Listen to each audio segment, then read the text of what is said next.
Good evening and welcome back to Paisa Bolta है। पैसा बोलता है में फिर से आपका स्वागत है। आज टाटास ने एक बड़ा अनाउंसमेंट किया है, जहां वो एक बड़ा इन्वेस्टमेंट बाहर देश के बाहर कर रहे हैं। JLR उन्होंने 3 ऐसे बड़े इन्वेस्टमेंट्स किए हैं। एक तो जगुआर लैंड रोवर को खरीदा था, उसके पहले कोरस को खरीदा था और उसके पहले टेटली नाम का एक चाय का कंपनी भी खरीदा था। इन सब इन्वेस्टमेंटों में रतन टाटा ने बोल्डली बड़ा इन्वेस्टमेंट देश के बाहर पहला इंडस्ट्रियलिस्ट जिन्होंने इतना बड़ा बड़ा इन्वेस्टमेंट्स किए थे। अभी एन चंद्रशेखर ने वो ट्रेडिशन को बरकरार रख के अभी यूके में एक बड़ा इन्वेस्टमेंट किया है। टाटा सन्स की एक कंपनी है टाटा मोटर। टाटा मोटर का सब्सिडरी है जगुआर लैंड रोवर। उन्होंने कमिटमेंट की है सन 2030 तक वो सब इलेक्ट्रिक हो जाएंगे। इसके लिए उनको बैटरी चाहिए थी। वो बैटरी इन्वेस्टमेंट किधर होगा, इसका डिबेट बहुत जगह में हो रहा था। टाटा मोटर्स की ऑर्डिनरी व्हीकल के लिए गुजरात में एक फैक्ट्री लगाने की बातचीत चल रही है,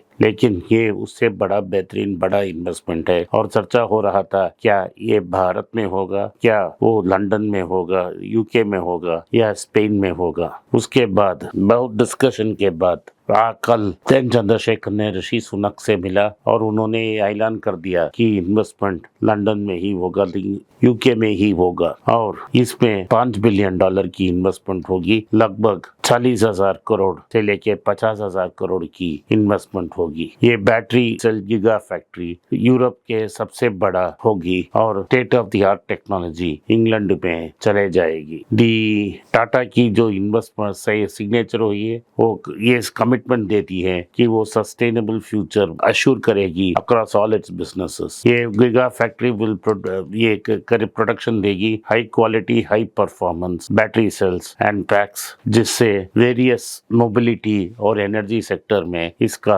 एप्लीकेशन होगी। ये सिर्फ एक बैटरी कंपनी होगी। प्रोडक्शन का शुरुआत 2026 तक हो जाएगी। इसका एंकर कस्टमर होगा जगुआर लैंड रोवर। ये सभी लोगों को बैटरी बेचेगी, लेकिन स्पेशली जगुआर लैंड रोवर की को बेचेगी। ये गीगा फैक्ट्री ये एम करेगी कि वो मैक्सिमाइज कर सकते हैं रिन्यूएबल एनर्जी यूज करने की और 100% क्लीन पावर यूज करने की कोशिश करेगी। इसमें टेक्नोलॉजीज बहुत इनोवेटिव होना है, बहुत एफिशिएंट प्रोसेसेस लाना पड़े हैं, बैटरी रिसाइकलिंग भी एम्प्लॉय करना पड़ेगा। एक सर्कुलर इकोनॉमी इसके साथ डेवलप हो जाएगी। जो बैटरी बाहर बेचेगी वो फिर बेचेंगे, वो फिर वापस एंड ऑफ लाइफ में आएगा और उसको इकोसिस्टम उसको रिसाइकिल किया जाएगा। तो ये एक सर्कुलर इकोसिस्टम वो क्रिएट करेंगे। ये इन्वेस्टमेंट में से Tata's commitment to United Kingdom, जहां वो यूनाइटेड किंगडम में उनके पास Corus steel, Jaguar Land Rover, TCS, consumer,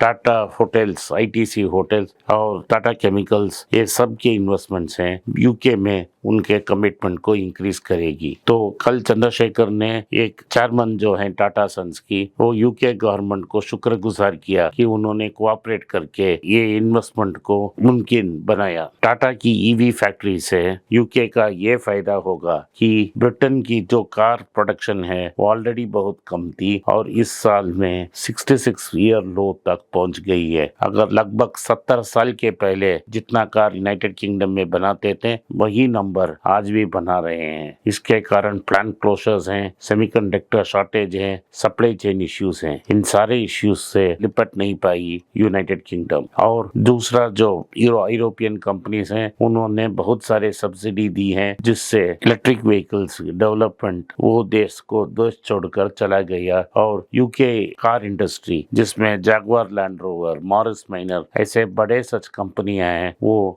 UK से बाहर होने का डेंजर आ गया। जैसे मॉरिस ग्रेंजर को एक चाइनीज कंपनी ने खरीद लिया। बता जा रहा है कि टोटल सब्सिडी जो है वो लगभग 500 मिलियन पाउंड तक जा सकती है। लगभग 10 से लेके इन्वेस्टमेंट की 15% तक हो जाती है। तो टाटा ग्रुप ने ना सिर्फ यूके से बात की थी, वो स्पेन से भी बात कर रहे थे, लेकिन जो यूके की ऑफिशियल्स हैं उन्होंने जो भी सब्सिडी टाटास ने मांगी उसको मंजूरी दे दी और ये प्रोजेक्ट उधर आएगी। अभी तक ये क्लियर नहीं है कितना पैसा इंग्लिश टैक्स पेयर का लगेगा, लेकिन 500 मिलियन के ऊपर ही ऐसा होगा, ऐसा अनुमान किया जा रहा है। यूके को और बैटरी चाहिए, बैटरी फैक्ट्री चाहिए, इसके बिना वो अपना ऑटोमोटिव सेक्टर रिवाइव नहीं कर पाए। तो यूके इंडस्ट्री का प्रॉब्लम ये है कि ये ब्रेक्सिट के बाद हो रहा है। सो पोस्ट ब्रेक्सिट यूके और यूयू की रिलेशंस हैं वो बहुत वीक हैं। 2023 से लेके जो